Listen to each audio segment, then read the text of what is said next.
she'll argue with somebody that she's right.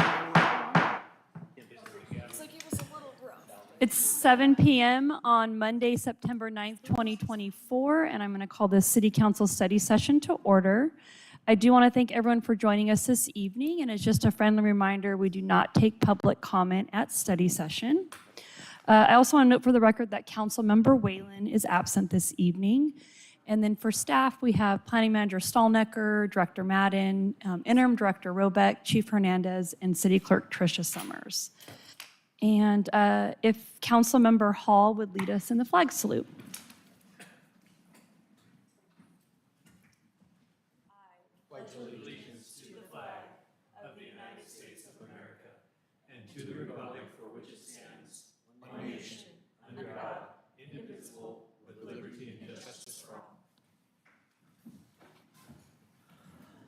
So Council, tonight we're going to start the evening off with a presentation from the Pierce County Library System. Good evening. Thank you so much for allowing us to be here with you this evening. My name is Gretchen Casserati. I'm the Executive Director of the Pierce County Library System, and I have with me tonight Genevieve Detmer, who is our branch supervisor at the Milton Edgewood Library branch. I have been in my position since 2022 and appreciate the opportunity to come to visit all of the annexed cities within Pierce County Library's service area to share a little bit of information about what's happening at the library. So we have a little presentation that was included in your packets for you this evening that would love to take a few minutes to walk through, and then we'd be happy to answer any questions you might have about your local library. So on the, gosh, I don't know what the page numbers are, but. We started on page 3. Okay, so page 3. So page 4 should be our map. Is that correct? Great, okay. So that is just a snapshot for some folks who may not know, whether it's members of council or members of the community. Pierce County Library serves all of the unincorporated areas of Pierce County, plus the annexed cities within. And so actually we have 19 branches across Pierce County from Mount Rainier out to the Key Peninsula. So we serve about 671,000 residents, which is a lot of people. And a lot of very diverse areas within the county. We know, for example, out in the Key Peninsula that access to high-speed internet is a great challenge, whereas in certain areas we have a lack of services or housing. So we try to pay attention at the various needs across our county, which you can see is almost 2,000 square miles, quite wide.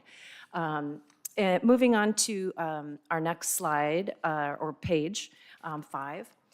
Within that commitment of service, we are a publicly funded institution, primarily through property tax. We are a junior taxing district, so we adhere to all the state laws around funding, which includes the 1% property tax, which I know cities, counties, and all the other municipalities are familiar with. Our budget is about $43 million in that property tax from 2023. So our statistics right now, we've closed out the books for 2023, and that's what we'll be sharing with you tonight.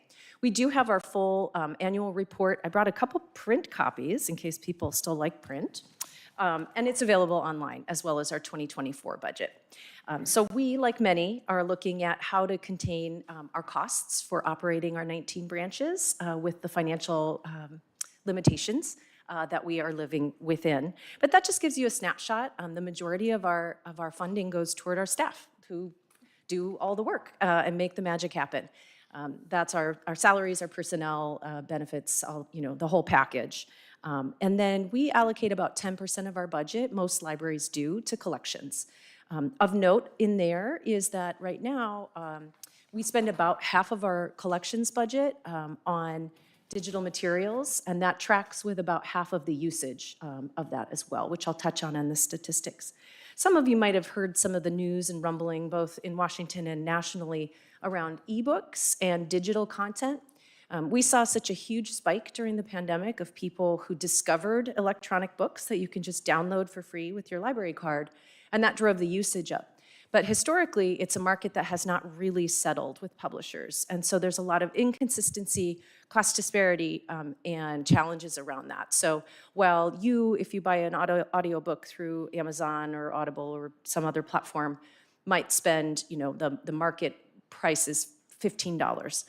To charge a library, a publisher may charge $85 to $100 for that same digital content. So we're really trying to work in our profession through how to make a fair licensing model for e-content, but it is a huge driver of our costs because they are in high demand and they're much more expensive than physical materials. Just a little fun fact for you. So let's see, moving along, we are grateful to our voters in Pierce County who passed our levy lid lift in 2018. And that has helped sustain our operations in this interim period from then to now. And without our friends and foundation, we wouldn't be able to do some of the things that we do outside of what our tax dollars pay for. Our foundation raises money each year. They pay for things like books to give away for our summer reading program to help kids start a home library. We know that research shows access to books, it makes kids more likely to be a reader, and seeing parents and family members reading is a great way to also encourage that. Our foundation pays for all of that so that those books can be kept by the kids in our community. And our Friends of the Library, we have one in each of the branches. They help with our book sales. It's a great way to volunteer in community and provide some support, as well as local funding straight to our branches for all kinds of things. Sometimes it's sponsoring a party or an event. And so we really appreciate all the people who volunteer to support the library and to donate.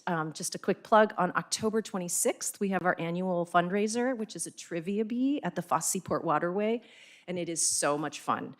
It is not like a traditional fundraising nonprofit event, you know, with an auction and the whole business. It's actually just a really fun night to play games with librarians who are really fun, smart people, and we have a good time.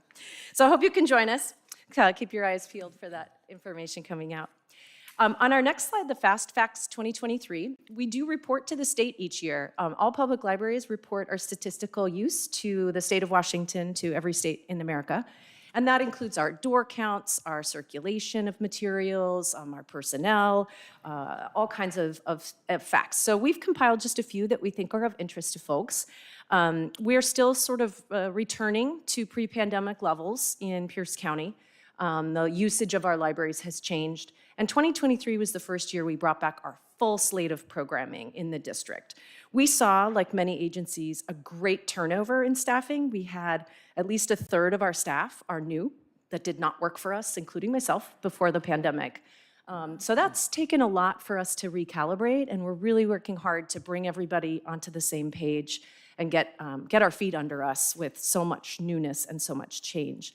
And with that, I'll actually invite Genevieve to share a little bit about the Milton Edgewood branch and what makes it unique. Yeah, so we moved from next door over to Surprise Lake in 2011.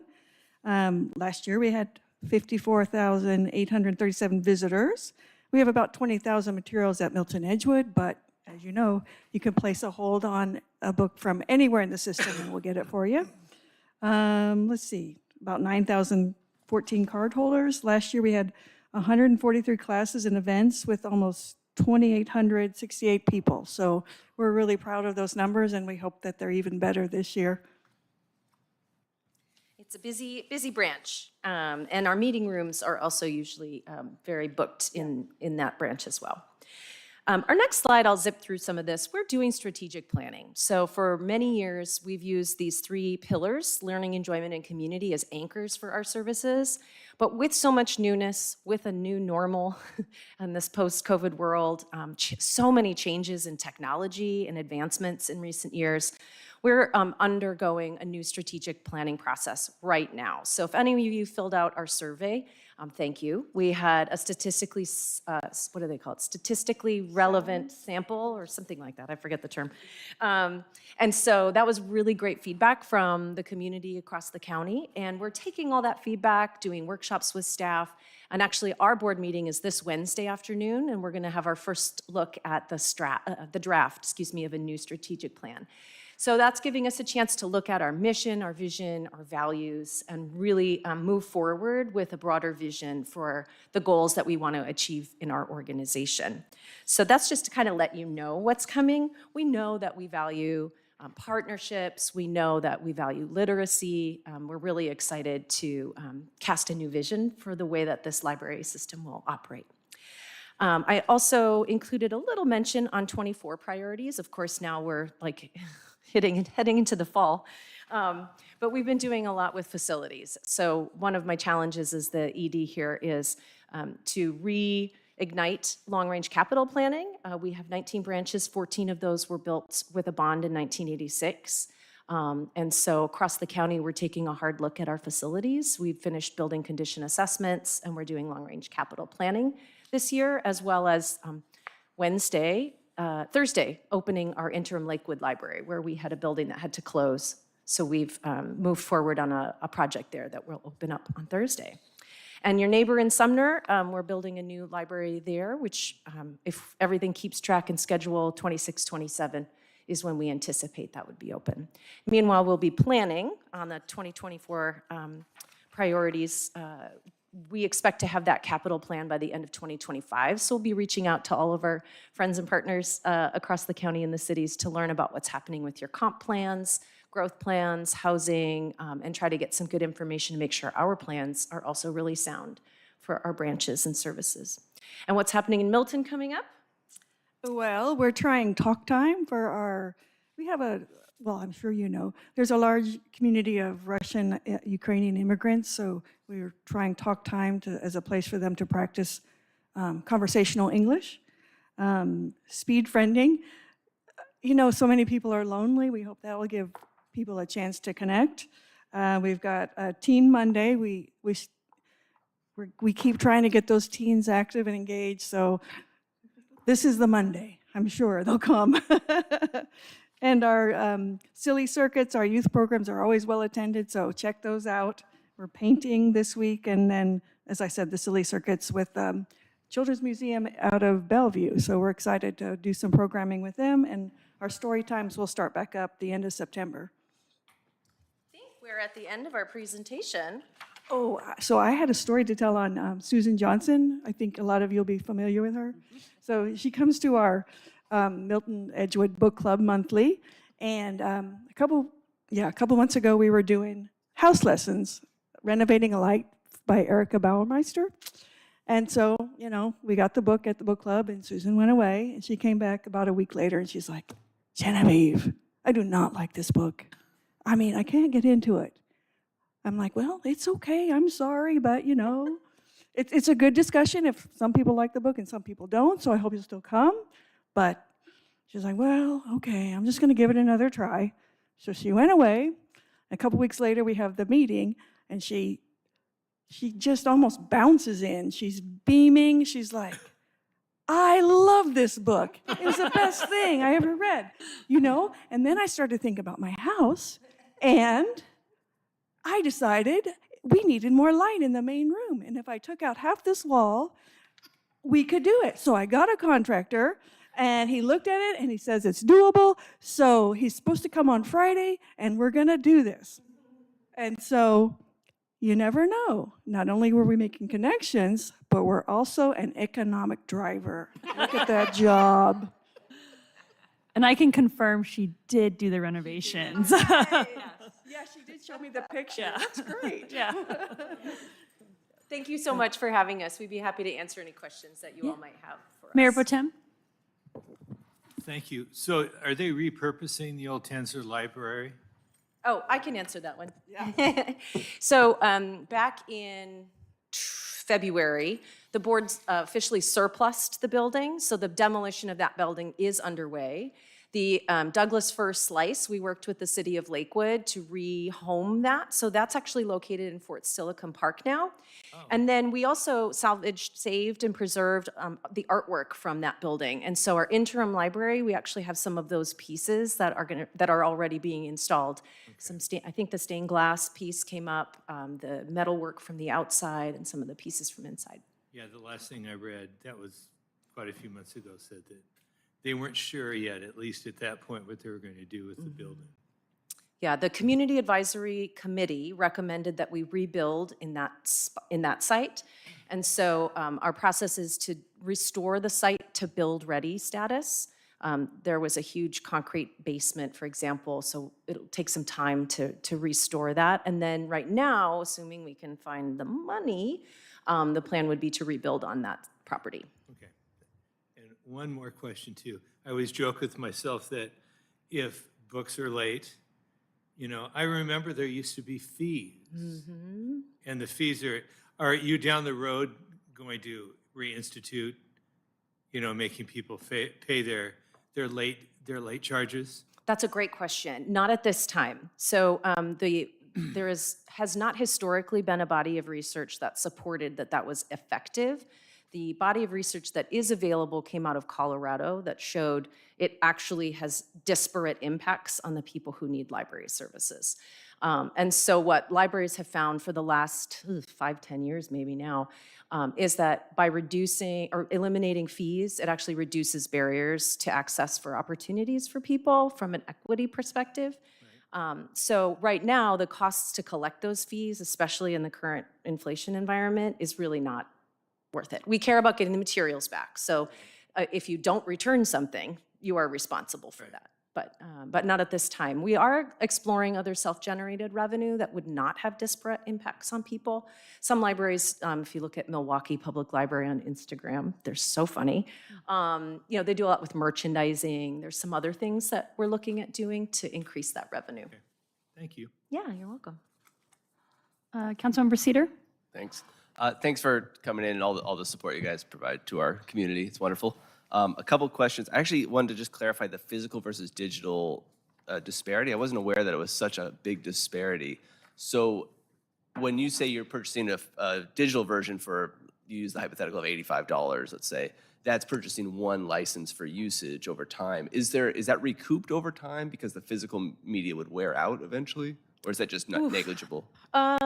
It's complicated because the publishers have different loan rules for different formats. So I don't know all the details. Something like HarperCollins allows you 26 uses, and then you can get an expensive license for a multi-use license. So everyone, if you're doing a community book at the same time. And so our collection librarians have to navigate a lot of varying terms to manage that collection. And so the costs can really vary. And now publishers will sometimes also, offer sales or deals on certain things.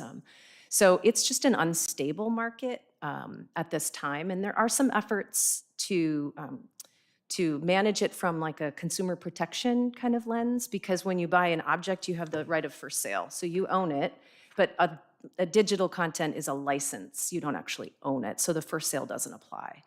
So it's... Yeah, that makes sense. Selfishly, I guess I'll stop adding 20 books at a time then. But fair, thank you for that. And then specifically with regard to the Milton branch, there used to be a bike rack on the backside. I assume that was problematic from a security perspective. Is there any?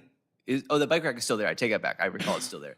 I will say it's problematic from a security perspective as a bike rider. I'm curious if there's been any attempt to move one to the front or to take up a parking spot with either handicap parking or alternate transport parking in the front.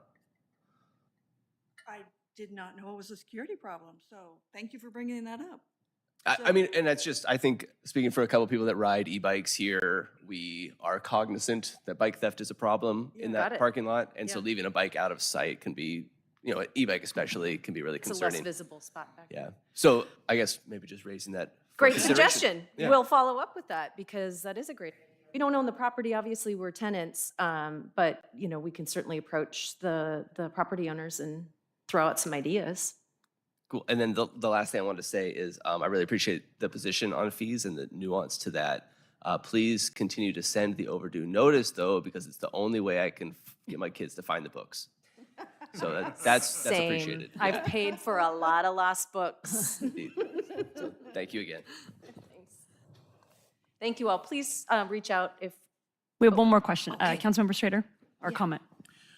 I didn't notice, or did you say anything? Do you have a program for children with learning disabilities? Not specifically. We do have online help with tutor.com. So they have access to tutors online, get on one-on-one help with kindergarten through first year of college, I think. Yeah. Yeah. But we don't have anything for learning disabilities in particular. Yeah, okay, thank you. Councilmember Hall? I'm very excited about availability for other nationalities to come into the library.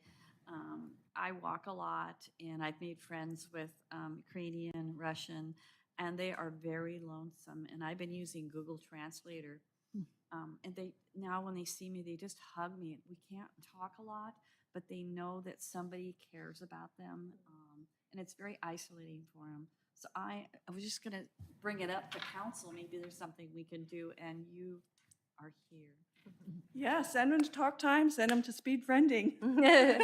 We also did create, we had the opportunity to meet the Ukrainian consulate, and they put us in connection with some folks that helped us purchase books because of supply chain, because of the war, because of a lot of challenges.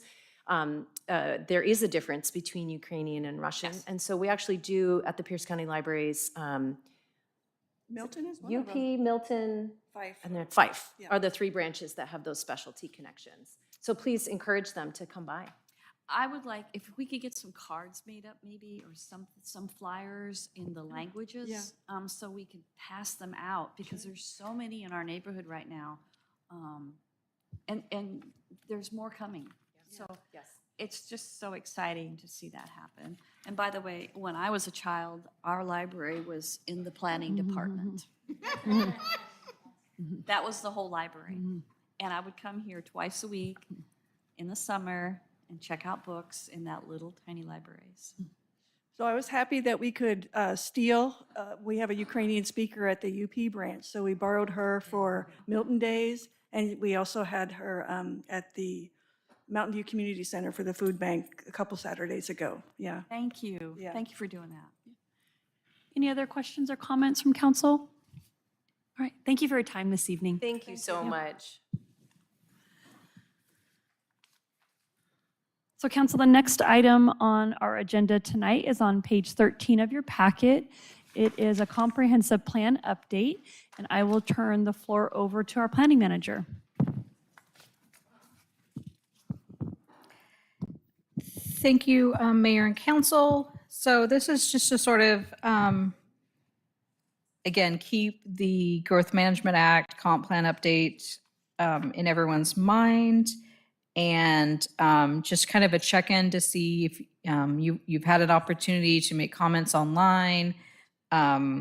You've had some presentations. We had the public hearing. And so for the most part, there's a couple, there's two things on here that I am looking for consensus. And then there's a third that came up when I was talking to Framework that I just kind of wanted to bring up, and then open it up if there was any other comments or questions or things people wanted to discuss. I'm hoping that if there are anything, we can get them done early enough, because by November, December, we need to adopt. Basically, if you look on page 14 is sort of, again, just sort of a schedule. It's a rough schedule, but it kind of gets you hopefully a feeling of there's some immediacy that we're running out of, we're on track, but there's only so many months left and only so many meetings left.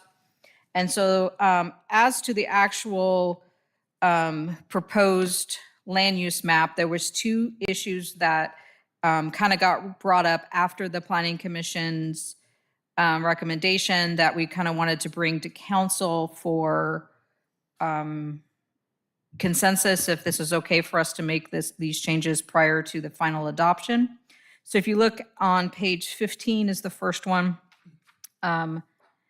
So hopefully you can kind of orient yourself. It's off of 99 and 70th, right where it meets down there kind of by the smoke shop on the back side.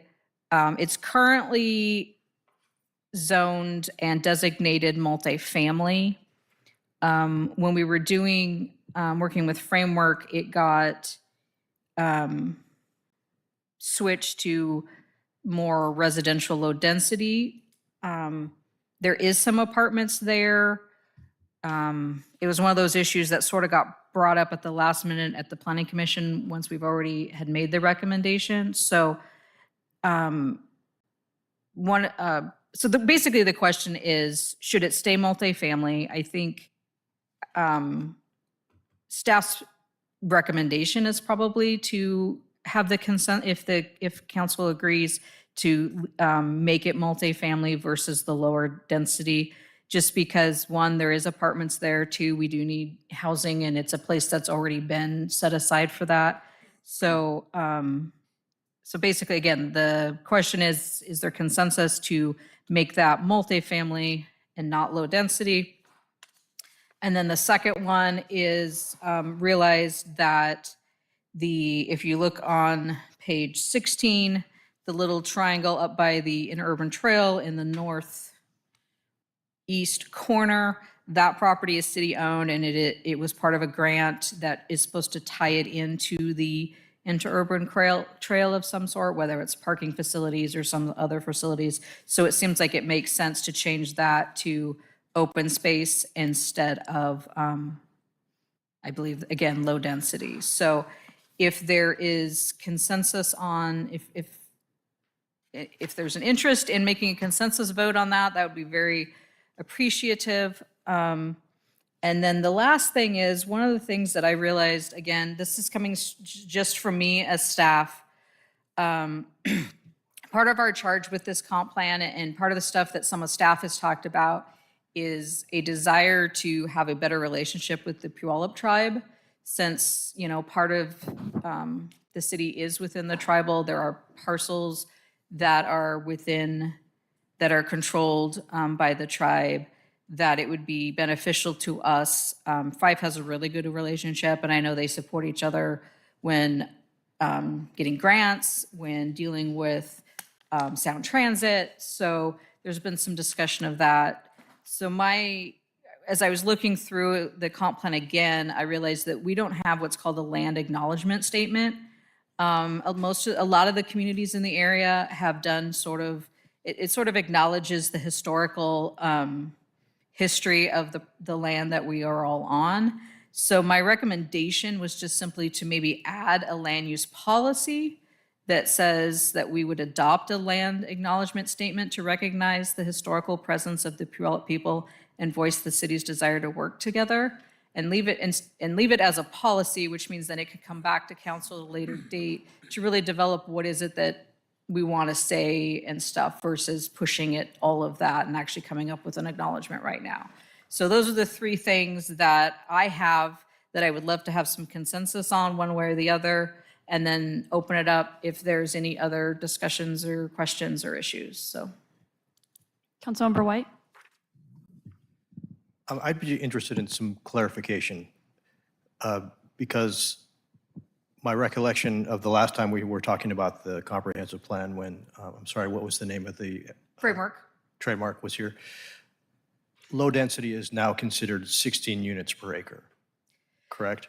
So density gets a little funky. So I guess what I want to know is, what is the difference between 16 units per acre low density and multifamily? So because there's no such thing because of the state action as a single family neighborhood anymore, correct? Because you have to allow multifamily in the single family zones. So this is what I guess I would say, try to, to some extent, take the density, that term out, and think of it this way. With multifamily, you're allowed to put, I guess density holds a little bit more with multifamily. You can do up to 12 units on an acre parcel, or the equivalent of. So you're putting multiple units, triplexes, quadplexes, townhouses on a parcel. So if you have an acre parcel, you could put 16 units on that. Well, that's what we have right now. And that's the idea, is that that's your multifamily. So when you're dealing with what our residential is and what we're going to be calling neighborhood residential, we are required on a lot to do at least 2 units. So it doesn't matter the size of the lot. So right now we require a minimum of 8,000 square feet for a residential lot. We have to require 2 units on that, so a duplex. Now, if it's a 24 square foot lot, they can only put a duplex on it if it's one lot. Now, they could split it, but if they don't split it, they're still only putting 2. So in that case, it's not so much density of acreage, it's of how many units you can put on a lot. And like, again, we're not changing our minimum. So our minimum is going to be 8,000. So, and right now we allow a duplex on 12. So it's not a huge jump from what we're already doing. It shouldn't feel any different, if that helps. Okay, so just so I understand better, because I came away from the last meeting with the idea that someone with a current residential lot that was an acre could, if they wanted to, put 16 units on it, regardless of where it is. Is that not true? That is not true. Okay. So if they had an acre and they were able to subdivide it into multiple smaller parcels, then yes, they could.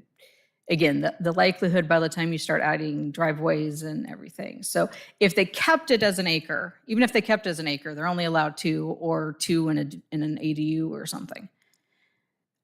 They could try to subdivide it, which you can do now. Which, let's see, what does that work out to be? I think it. So the state law still supports us being able to restrict So to the largest being a duplex in a single-family zone? Yes, or a Does. house and ADUs. So the ADUs makes it a little funky, but yes. Okay, then I had a totally wrong view of what the state had done. And that's the challenge. That's the challenge with using, because we've used the term density per acre, it gets a little, I mean, yes, if you put a house and 2 ADUs on, what was that, 4 lots or, and that you could get out of an acre, then maybe you're hitting that. But that's not the same, I think, as like a quadplex or an apartment complex. Those are individually owned parcels that happen to have a duplex or a house and 2 ADUs. So yeah, it's still going to feel, it's not going to look like apartments. It's not going to, you would have to divide those properties up. And if you're dividing them up, then you're getting multiple ownerships. People have more opportunity to own. And with the duplexes, you can also do them as, in essence, like a condo-ish where people could own. So you're actually, but yeah, it's not, it really, the traditional density per unit or density per acre that we have used in Milton doesn't work real well with the new way of thinking, because it's more of per size of lot, you have to allow at least a duplex. But we don't have to require any more than that because we're not big enough. Tacoma has to allow like quadplexes, but we don't have to. Okay, and then the Fifth Avenue area that's circled on page 15, what would be the consequence? Because there are apartments there currently, right? There's one development that's, is it just one? I think I think one of them's apartments, and then, yeah. And so if it was zoned to low density. Our neighborhood whatever residential. we're calling it, what would be the consequence to the owner of that apartment building? Anything? So in order to do more than 2 units, he would have to subdivide the property. So right now, he could do like a 12-unit apartment or condo or, or townhouses or something without subdividing the property. It's just an apartment complex. If we change it, then he would only be able to do a duplex unless he subdivided the property. And then, again, depending on how big it is, and you have to account for roads and stuff, you probably wouldn't, it would go down from there. Okay. Well, I guess my thinking on that is that if there's a part of town that I wouldn't mind allowing apartment development, it would be that area. So, Well, and I guess from this, I didn't realize that's what it currently is. And I didn't realize, because again, we're working on colors, because the colors kind of, sometimes I wasn't realizing that it had changed. And so that was one of the things that got brought up, is I didn't realize we were changing that area. And I don't think it needs to be, but again, because the planning commission made the recommendation, I don't want to change anything on my own without it. So yeah, it currently would allow apartments. I don't think it's, it's right off, it's just a shot right to 99. So it's not, and it's basically surrounded by commercial, and there already is apartments, so. Yeah, so I guess unless I could be convinced otherwise, I think leaving it that way would be the correct decision. Councilmember Peretti? So I just want to, I also agree with Councilmember White on that, on that area down there, leaving it as multifamily. So my understanding, and I want to make sure I'm hearing this correctly, that if I have an acre piece of property and I want to subdivide, I still can't go smaller than an 8,000 square foot lot. Correct. Being that you could put 2 units on an 8, Mm-hmm. that could get you up to, I'm guessing about 10 units maximum, because you have now stormwater drainage, retention, and everything else you got to do on your developments and that. So it's not very many. Okay. So I just wanted to make sure I was clarifying and understanding that correctly when you're saying that. And, I appreciate you explaining the terms, but it'd be really helpful for us when you bring something, if it's going to be a new term of something residential, let's start using that term, or let's start, because right now I'm getting confused in all the different types of terms that we're using. And it's like, I'm used to just, okay, is it residential or RMD, or is it RM, Yeah. type of scenario. And I do think when you look in the comp plan, they have their chart that talks about maximum densities. And I think it does say something like 16, because if every house did like 2 ADUs and stuff, I think you And an theoretically. underground retention pond, I guess, underneath or something. Yeah, That's- you that's could a big part. You take up theoretically one of your hit lots that. for But that. the likelihood of, most people are not going to have 1 ADU, let alone 2. Or most of the houses are developed, they're not going to convert to duplexes. So, we've talked about changing the way that term is for our base neighborhood residential, because I think it's a deceiving term that's not very accurate. Really what it is you could have a duplex or a house and 2 ADUs. But again, I want to reiterate that I agree that the 99 corridor area, I'm more for leaving that multifamily. Councilmember Cedar? Thanks. Thanks for bringing these to us. I think this is good finer points in this document. Maybe I'm asking the same thing that's just asked, but I need to ask it my own way. When we are saying multifamily residential here, we're talking about urban residential, right? That's the new term in the comp plan. Yes. Correct? Sorry, yes. Okay, so we're comparing urban residential To with neighborhood residential. neighborhood residential. Yeah. And I can work up, I believe we have, Framework kind of has a chart that sort of has the new terms and the new. Yeah, I guess I wasn't sure whether to go with the new terms or the old terms, so I can had just move looked at, towards it's like NERD. the Conveo, Yeah, the like swimming chart. yeah. Okay. Yes. I support keeping that in the most current thing, which so it will be urban residential moving forward. I support that. I think it's a great thing, partially because I don't want to see a property owner who has an established setup have to change their lot size for an arbitrary reason. But also, I think it's wonderful. The more housing we can get down on the 99 corridor, the better. I think it'll improve safety and improve everybody's willingness, including the state's desire to willingness and desire to fund that area for safety improvements. So I think that's good. To the other points that you'd asked for, I would support changing that where that new path is going to be to open space. I think that's a wonderful spot. And that was actually my fear there is we don't really have a landing space that's a green space around that kind of high-speed corridor where the new path will be. So I would love to see that. And then to your final point, which was about Land acknowledgement. yeah, land acknowledgement. Definitely support that. I think that's a great addition. Thank you for bringing that forward. Yeah, would hate to miss an opportunity to at least start that, bridging that gap with the tribe. Right. Thank you. Any other comments or questions? I agree with what everyone has said. Good? Okay. You have my consensus. So then that would just then be open up if there was any other items that you wanted. So it sounds like it would be helpful to, in the future, to make sure that I'm using the new terms. If anything else gets raised or questions as we get closer, we are going to bring back transportation and capital facilities. That will come back, I believe, next month or the month after. But this sort of covers the rest of it. And then also the corresponding zoning will come back by the end of the year as well. So, all right, we're good? All right. So moving on to our next item, it's on page 19 of your packet. It is a first reading of some Milton Municipal Code updates for Title 12. So I'll turn the floor back over to our planning manager. So thank you again. I'm hoping that I did this as clearly as possible. And so I think everything we're doing works within the direction that we've been hearing from council. But so today's the study session, first reading.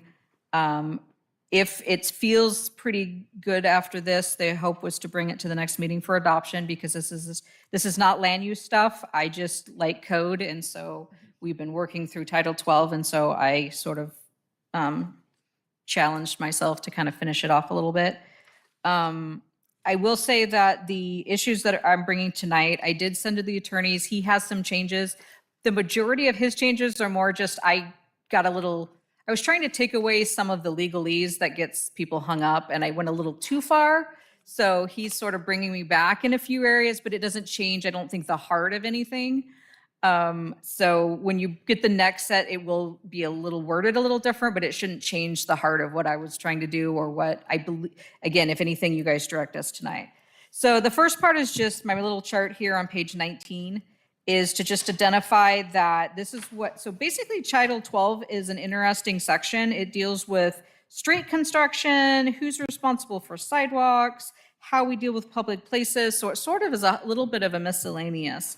And so I just wanted to, and as the administration, they started before I got here, they were slowly moving through the code to try to update. This was sort of the next session. So the ones that are in kind of gray, street work permits, culverts, and street requirements, we have sent those along with our public works standards and development guidelines to Gray and Osborne, because what Dustin and I have found is it's like, we have our public works standards, but yet there's like street requirements in the code, and we don't always know if they agree and why are they in 2 or 3 different spots. And so we've sort of sent them all to them and said, please put it all in our street guidelines, make sure our street requirements and guidelines are current best practices.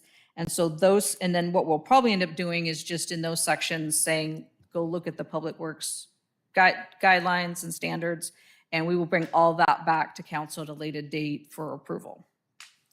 The utilities telecom franchises we updated last year. The street and alley vacation section was updated in 2020.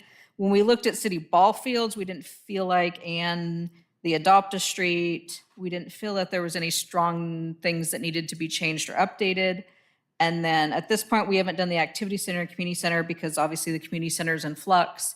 And so we aren't addressing that chapter. So that leaves the 4 that we're dealing with tonight. So I'm gonna start with 1215, which is special events. So what I was trying to do is kind of expand the special event section chapter to incorporate, because right now it sort of just deals with community-based organizations that are sponsoring an event. And so the intent was just to expand it to address any event that is on public property, that is what we're going to end up, we're actually dropping it down to over 50 people. Or if an event, even though maybe it's technically on private property, if it's affecting the right of way, then we want to have an avenue to have them get a special event so that we can review to make sure that the proper safety is put in for the roads if they're closing a street, make sure that fire and police are aware that this street is closed. And so that was sort of the intent of updating this section.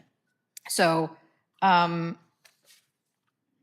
if you, and we're gonna, again, talking to our attorney, we're rewording the special event, the definition a little bit, but it stays the same. I mean, the intent of it stays the same. He just wants me to rearrange the order a little bit. But on page 32, basically, we're expanding it to be any non-city sponsored event or block party that requires the closing of a street or a partial street. So technically, you're on, it's a business, it's their private business on private party, but they want to close half a street because they want to do a weekend fair. This provides an avenue for us to come in and say, yes, you can do it if we review it. We make sure there's a bond. Public Works makes sure that it's routed correctly. We make sure the neighbors are notified. Police and fire know that they have to reroute. This gives us that. Or currently it says a public gathering of 100 or more on public, like at a park. We want to drop that to 50. So if you have at least 50 people at the park, you're going to need a special event for us. So it's basically just taking a tool we already have to cover more things that it would be helpful that we review for safety ways. So the rest of it just kind of falls in line with that. Again, some of it is if we get too complicated, people don't understand it. But you have to have a permit. But the only other side is we do want to encourage block parties for neighborhoods. So we did make a new definition for a block party is when a group of neighbors want to do something a lot of times around National Night Out, and during the summer they want to close a street or a partial street to have the barbecues and everything. We don't want them to have the same expense as some a bigger event. So we are saying this is the definition of a block party. It's the neighborhood, but the recommendation is not to charge them fees as long as they apply for the permit and they provide us a proper safety plan. And so it's done right, but we're not charging our residents who want to have a community event, which is a good thing. So, and then again, it just kind of goes, the rest of it is just sort of making sure it identifies who's there to approve it, make sure Milton Police and Public Works and everything. So, Planning Manager Stelnick. Yeah. Mayor Pro Tem has a question. If you go back to page 24, these are little changes, just sentence structure and such. I thought before we got too far along. On paragraph F, it should be, if I jump forward to no person shall construct or place a structure within the area between the property line and the edge of the pavement.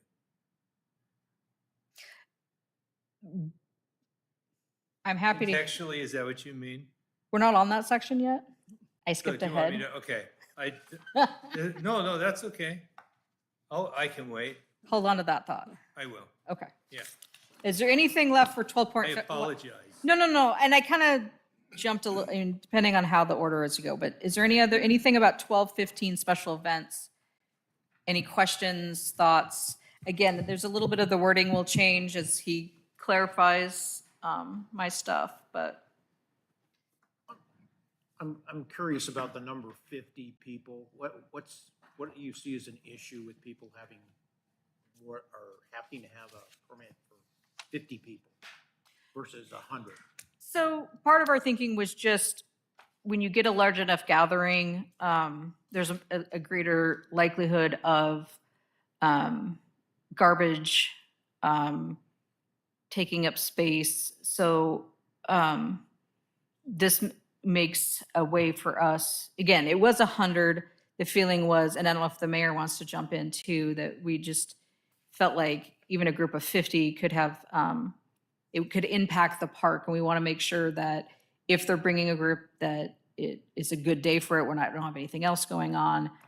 Making sure that is there any, again, addressing is there garbage, is the bathrooms prepared? There's just stuff like that. So.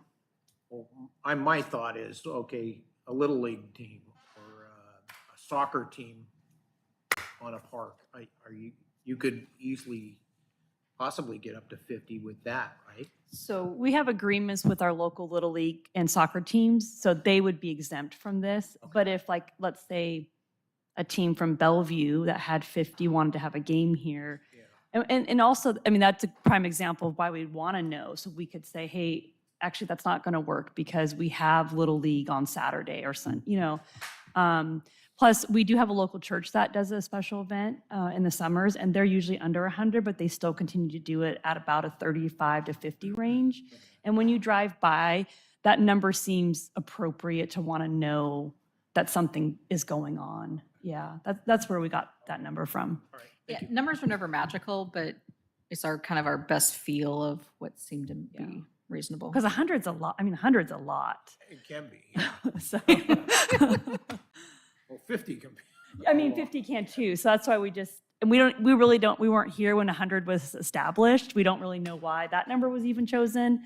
But we just kind of looked at, we thought 50 sounded good, I guess. Councilmember Cedar? In the block party definition, I guess maybe this is gonna be altered with some of the input, but the way it reads, block party means a gathering of neighbors on private property. That's the first clause, and then it says, which often include barbecues, picnics, music, or games. Because you don't have to have a public street in there. I think it has to include public street, or else it's gonna be regulating people's, every gathering they have that's a community event, right? And that's not the goal. So, I guess in this case, it would be the combination of the two. You could have a block party that's not a so block party is just defining that as, yes, it could be just all on private property. It wouldn't be a special event unless it required the closing of a street or a partial street. Okay, and I guess maybe that's Yeah. maybe I'm. And, So and- you're saying a block party that doesn't block a private street, Would- fine, still defined as a block party, but no yeah. regulatory requirement. And we are, the rewording of the special event definition will help that. Yeah, okay, I see that. Yeah, so yes, you could have a block party that doesn't need a special event. So, but it was trying to figure out how do we define a block party and then say, okay, if you're also closing a street, you now need a special event. So Okay. if you don't like the rewrite, let me know at the next, when we bring it back. Or I'll send, when I send it out. And then I noticed street dance still includes dancing of 3 or more couples. Do we need to adjust that number? So actually, one of the things that, do that every night. I know. Andrew actually recommended removing street dance, parade, run, because obviously if you're closing a street, you would need to close a street for a street dance. We don't need to define a street dance. We don't need to define a run. So his recommendation was to remove those from the definitions because why are we pulling out certain things but not pulling out other things? I would support that. And again, it's always fun to look at some of these. So if you have 2 couples, you're okay. You have to rotate in. Avoid the fee. Yeah. The $25 fee, to avoid that. Fundraiser. Who enforces that? That's a PD enforcement, I'm going to say. All right. So moving on to 1216 parks. Again, I didn't give the attorney too much stress over this. I was surprised. So a lot of what I. Oh, wait, sorry, we have one more question. Oh, sorry. I missed. Are we going back to sidewalks? Or are we done with sidewalks? We will end with those. Okay. I'm a very concrete sequential person. Well, and the so problem was. I was struggling with, it's like, well, I'm trying to follow your list here. but I it's like, know. okay, what about sidewalk construction? 'Cause I have a No, lot and the of problem questions there about is that. it's like, it's 1212 and 1220, and these are in the middle, and so I didn't, yes, I apologize. You're going to 12.16 next? Yes. and Which then is I will on end 45, with, the other one. the other one. Okay, whatever so the we're on last page one is. 45. Yes, so we're on 45. I know, I'm confusing people. Let's start again. So a lot of this, I know there's a lot of blue, but if you start realizing it's just, there's a lot of extra terms that felt like it was unnecessary. So it currently reads, almost every one of them, is unlawful for any person, firm, corporation to construct, erect, place, so I've gone through and just said, is unlawful for anyone to whatever. And the attorney is okay with most of what I did. There's a few he's putting back, but because again, if you get, there's always that fine line between if you're too specific, people can find loopholes, but you need to be specific enough. So again, a lot of this is just trying to find one word instead of 12 words to say the same thing. This one's almost easier if you look at the ordinance where it's cleaned out and not all the blue lines. So it's a, couple of things to point out that may feel like, again, most of it is just simplifying. We are taking out travel exhibitions and instead just referencing that if you have a group that meets the definition of a special event, that's on page 46070, changing that from traveling exhibition to if you have an event that meets the criteria of a special event, you have to have a special event permit. The next one, which is 090, we're talking with the attorney, again, because we have stuff that says if you're a large group and we don't want to specifically pick on religious or political meetings, we're going to change that. We're going to remove anything that talks about meeting because special events covers that. And instead, just say that you cannot distribute literature. Basically, distributing literature is prohibited. That's usually what we use of that section, is we don't want people going around bugging everybody who's having their picnic. So we're keeping the distributing literature is prohibited, but removing that you can't have other groups because, again, we don't want to isolate certain groups, and we have special event permits. Let's see, so 47. So again, some of these things had stuff combined that was sort of interesting. So on one of the sections had, you can't solicit, but then it also said, dealt with amplifications. And so I pulled out amplifications and made it its own. So on the top of 47, it has that is unlawful for anyone to operate or use any loudspeaker, mechanical means of amplifying sound outside of a city-approved event. So I didn't get rid of it completely. I just moved it to its own place, and it replaces boating outside designated places, but we don't allow boating, so it didn't seem like we needed to keep that section. Inflatable structures is there. Again, the rest, a lot of that is just sort of slimming down the language. And then on 48, we are, the wording for the hours is going to be reworked. It still will be the same idea that from dawn to dusk, you can't be in the park unless it's lit and unless you're on a lighted sidewalk, but we're just reworking the wording with the attorney. And then right now, we don't allow reservations outside of like a special event permit. And even that, we don't necessarily let you reserve a spot. So the suggestion was, do we just eliminate that section?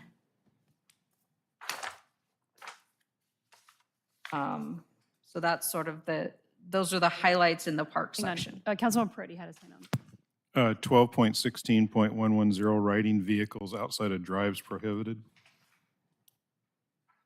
I'm taking, because you crossed out bicycle, tricycle, motorcycle, or motor, that a non-motorized or motorized notation there means bicycle, tricycle, motorcycle, or motor. Yes. Okay.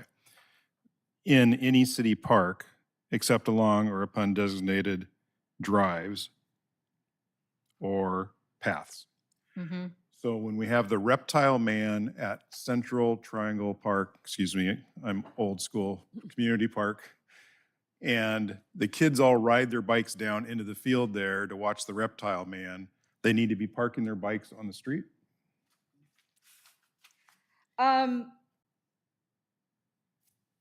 Again, what I've taken is try to simplify what's there.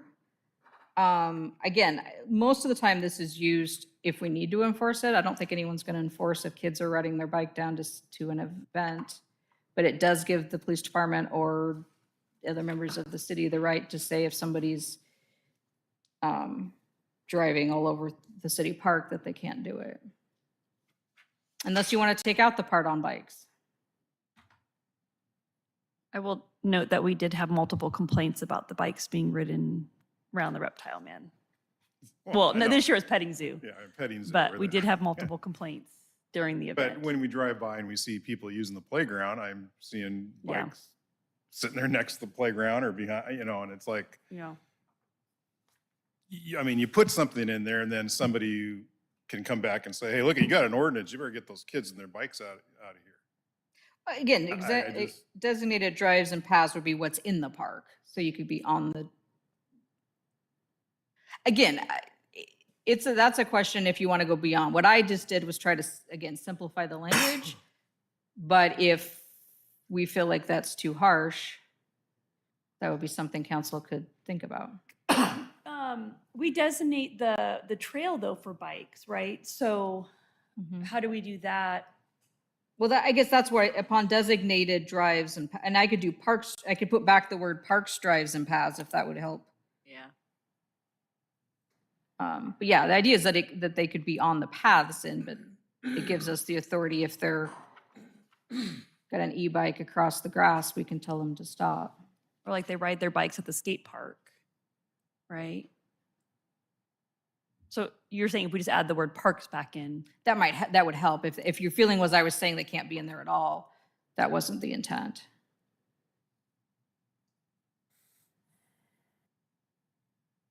do you have an opinion on that? Councilman I Perez? think it's just difficult because and you should be, you look at an ordinance and go, hey, look at this ordinance says this. Why do their kids have the bikes over leaning against the steep hill on the backside of the playground when they're playing on the play? To me, that's kind of harsh. And I don't know I'm struggling with kind of what is the verbiage you could use that, no, we're not going to go after your bikes that are Yeah. laying around because you're playing in the park, type of scenario. I don't know. Again, I guess that's where I feel like with some of these things, we could take that out, but what it does is it allows us, and again, most of the time, this would I assume fall on, unfortunately, the police department, is they're going to use their discretion. If it's just kids who rode down to a spot that they're doing something and they just set it there, I don't think they're going to say anything. If you have people causing damage, it gives us the way to say, no, you're not allowed to, again, to ride or operate, Because, for example, we go to a lot of T-ball games because I have grandkids in the city that play T-ball. And I see kids and parents riding their bikes to the T-ball games and they're sitting there behind the benches. And I'm going, well, that's against the rules here then of this ordinance. And so it's just, I think that's different than riding, like seriously, I don't know. But Is that's, there- again, up to council how they want to handle that. Do you have a, I was gonna say, is there a Opinion, verbiage, Chief? chief, that we can add? Well, to me, I would interpret it, are they riding or are they walking? This just gives, to me, this would give the ability to a police officer to go, hey, get off your bike and walk because there's people around. We don't want you riding off the path. If you're going to be on the path, that's okay. But if you're going, so they can park their bikes and they can walk their bikes through the park. We just don't want them riding through the middle of the park, endangering pedestrians and things like that. Now, if you want to provide more clarification, but to me, when I read it, it's just the key word is to ride or operate. And to me, that means that they're on it or but pushing it is not riding or operating. That's just, You might just throw that language in there to say, to clarify it, to make it clear. yeah, I mean, if you could just add park back in and say, except along designated park drives, which is the paths. So if they're off the path, then they're in violation. That doesn't mean they can't have their bike in the park, just means they can't ride off the paths. Saying you could put in a paragraph that says that walking the bike or, Shall not be a violation, shall not constitute a violation of Yeah. this section of the code or whatever. walking a bike through the park is not in violation Or Yeah. parking, or, of parking, yeah. or parking your bike. Right. right.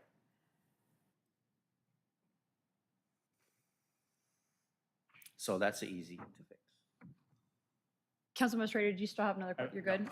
Mayor Pro Tem? Thank you. Can we go to 12, 16, 50? 1216 what? 50, it's on page 46. Yes, we can. Okay. Way to The, feeding, annoying, or killing creatures. Being that you use wildlife later in the paragraph, could we substitute creatures for wildlife? Yes. Thank you.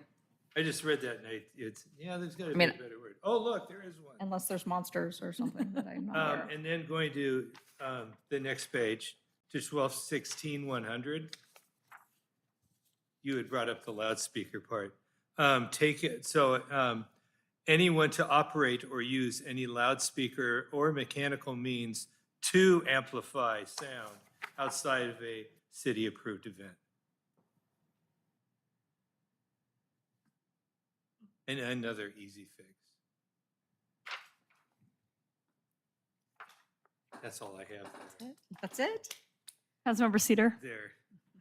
I got a few. Pretty easy. These are pretty easy, though. I think it's just, and actually, most of them are the same, which in that one, so within this section, 1216, there's nothing that says, hey, 1216 only regulates parks. Well, that is true that is the classification that we have within that section. Each individual ordinance also says within parks, except for a few of them. So for instance, 1216-40, 1216-100, 1216-150, those don't specify within a park. Which our attorney caught, and I will be fixing all of those. Like him already.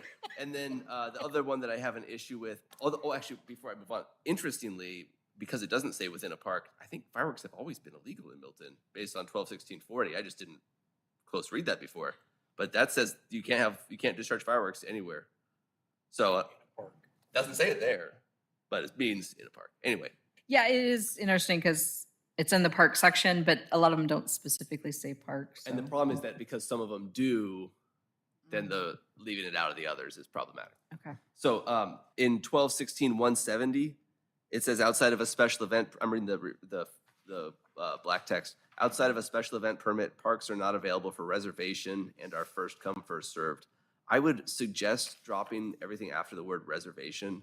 I think what you've done is great, which is trying to make these statutes or this code into more plain use, like common usage, which is wonderful. Drop the legalese. That's definitely the trend. But I think we need to be careful of using colloquial phrases like first come, first served. I don't think that has any legal operation, and it should just be avoided. So, Okay. hey, you can't make reservations. Sounds Done. good. Thanks.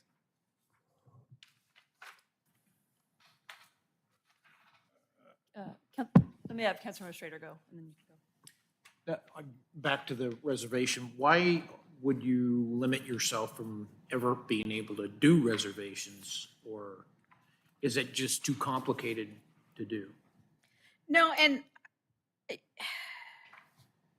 Jimmy, and I can step in. if you Yeah, want. go Yeah, we talked about this at length. So we just don't do reservations now because it is cumbersome and we don't have the proper staffing.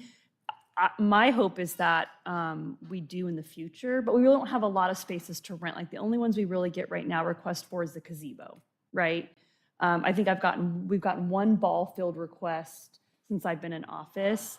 But the long-term goal is as we add amenities to our parks is to be able to rent them out, but we're gonna have to have the staff to do that. And we're just not there yet. So we talked about leaving it in, but yet we don't offer it right now, so we can put it back in when we do. because I think the feeling was if it says you can reserve it, But then we don't. but we don't, then if someone comes in and says, well, I want to reserve it, and we say we don't reserve it, and they're like, well, your code says you do. So if we're not reserving, we figured it was better to pull the language, is what we were thinking. But doesn't FME reserve? That's an interlocal agreement. And the baseball fields are a separate section. Yeah. The fields are through an interlocal agreement. And we've talked about putting signage that says, this field is not reservable. Priority is given to FMU Little League from this date to this date, because that is done through an interlocal agreement. But you said that you only had very few requests for reservations? We don't, you can speak to it too. We had the one wedding that wanted to use the ball field. but it was during baseball season. So we're like, well, you could try to have your wedding there, but there's going to be baseball going on, so you're going to have to go in between. We get birthday party requests for the gazebo, the one like in the foresty area. And again, it's something we want to do, but we need to get to a point where it's going to pay for itself for the staffing. How many requests do you think you'd get? I think if we made it public that we could rent, we probably would get more. But, you know, we've talked about if council brings back the stage, that would be at some point a rentable use. We just don't have the policy. Since I've been here, the previous administration, they just never rented it. It's not a fee. There's no fee associated with our rentals. Even if someone wanted to rent it, there is no fee. Well, it just doesn't seem like it's that complicated of a issue that would take a whole lot of time to do. Well, you have to have people checking in, or you at least have to have someone working on the weekend, which right now we don't have. That's usually when the rentals are. So for instance, like down at Fife, let's just say Fife, they have weekend staff, right? So if there's 5 rentals, they're coming in between the rentals and making sure that the garbages are taken out, the space is clean. When we do rentals here, we have a person come in and check in and out. So we have a person come in and check in the rental, then we clean in between, and then we have a person check them out. So there is staff time involved. And it's worked, right now it's worked out well just to say we don't reserve it, it's first come, first serve, and people make it work.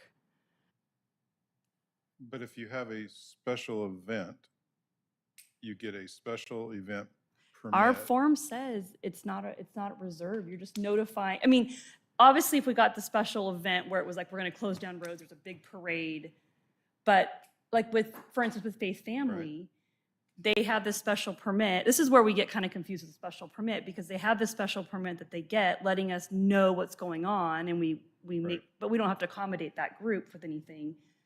But we let them know if someone else is in that space, it's an open park. There's no reserving it. You know? I mean, if I would love to reserve things, I just don't think we're in this position yet to do it. I think we need more things to be able to be reserved, right? To justify someone spending their time. So for instance, let's just take our community outreach person. He does all of our rentals. And then we pay him overtime on the weekends or whatever staff member volunteers to come in and do that. But that's a huge, what's a rental? $125 an hour, I think about. So we're recouping those costs. But if we can't charge $125 an hour for a gazebo rental, I think that's kind of crazy. So then we're not going to recoup our cost on that for him to come out and oversee that rental. I don't know why you'd have to have somebody come out and oversee a park usage rental. Someone's going to have to be on call if someone's using that space. I mean, I guess that would be a conversation we have with Fife. Maybe I go down to Fife and ask them, like, what do you do if someone shows up and someone's in their space and then there's an argument about, I rented this, why you need to get out? Like, how do you handle that? They've been handling that all over Washington State with all the parks, with 5 Mile Park and everything Yeah. else. The sign gets put up in there, this is rented from this time to this time, Yeah. Reserved. reserved, and I mean, if you guys want to rent, we can rent. It was just something we just have, as staff, talked about not having the capacity to do. And it's worked the way we've been doing it. Yeah. And then we define, what do you rent? I mean, is it just the gazebo? Because I wouldn't rent out the sports court. Like, that's something that everyone should be able to enjoy all day long. Well, is there a way we can word it where we're not operating it at this time, but for future use? I think We can just have to change the come code. back and revisit it, I guess. Well, one option is you just remove the section and then we don't say it one way or the other. Yeah. I don't think, the thing that we talked about is like, this reflects what we're doing now, Right. today, right? Like, we're just not renting. And it wouldn't take that much effort to come back to council and say, okay, we've got the stage, we've got the ball field this time of year, we have the gazebo. I don't know what we're gonna do with the space up at the community building, but we have whatever's up there. Like, now we have 3 to 4 options for rental. Do you wanna bring this back? as an option. I see. Okay. I don't know, maybe you can either agree or disagree, but I feel like just saying we don't rent things saves, no one gets upset about it. You know, I don't know. But we can leave it.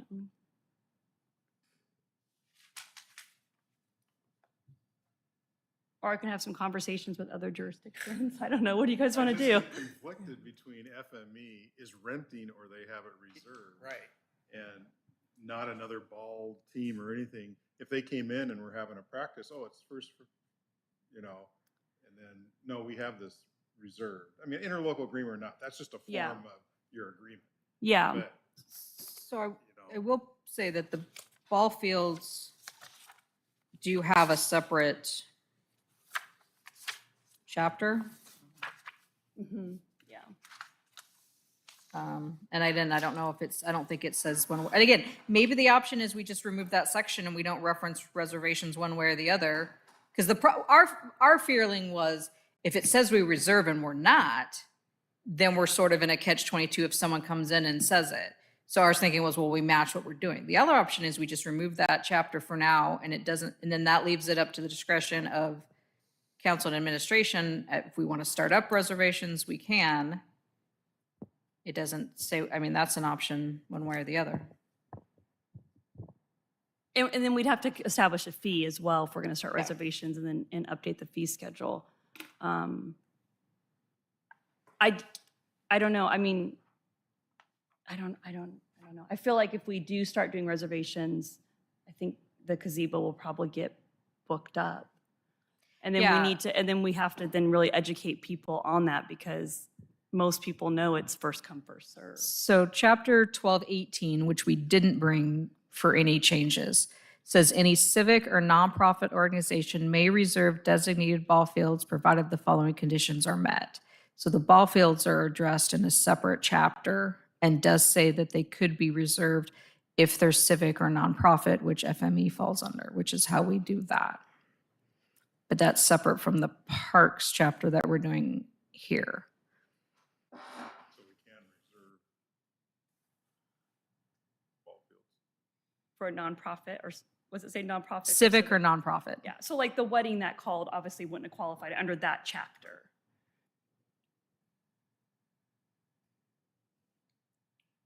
And again, we have discussed about putting signage up, because there was an instance like a year ago where there was a family down there doing a softball game, and FME came to play a game, and there was, some words exchanged. So that's when we thought about maybe adding signage that says,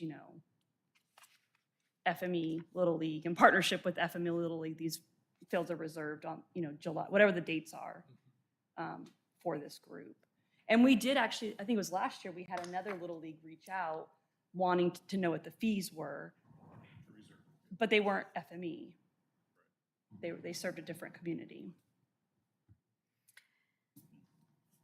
And I think we've had the partnership with FME. Katrina was mayor, I believe, at that time. So it's been quite a long time. We've had that So partnership.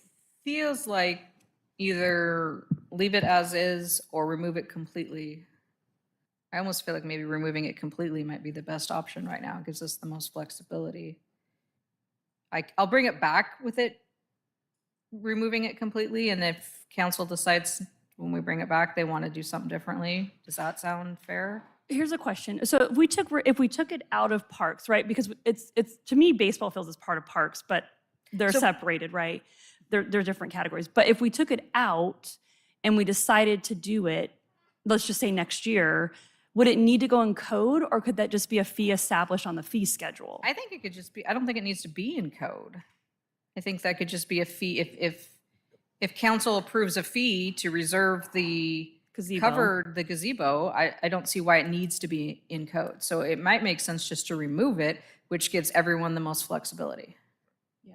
And it's Okay. already in code to reserve the ball fields. Yeah. And the ball fields are in a totally different chapter, so this does not affect that at all. Okay. Okay. Does that sound good? Yeah, that's. Okay. Yeah. Okay. Good? Okay. All right. Anything on discussion. that? Move to 2020, get to the streets right of way? Get to the Should I go streets. now? So, all right, so let me find my little cheat sheet. So page Okay, 21. so like I said, it's a hodgepodge of stuff in this title, so it's a little funky. I've sort of hijacked this section, but I think it more fits what sometimes gets into discussion with council. Which page are we on? So we're going to be on page 23, but I have lost my title sheet.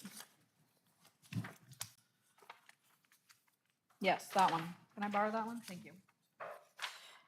All right, so first of all, we are recommending that we simply, so 1212, no, wait, yep. So 1212 has to do with sidewalk construction. And so that one, we're just recommending that we just remove completely, repeal it, because it's going to be addressed with the Public Works design standards. So then that leaves 1220. 1220, which is on page 23, right now, kind of deals with making sure that contractors clean up after themselves.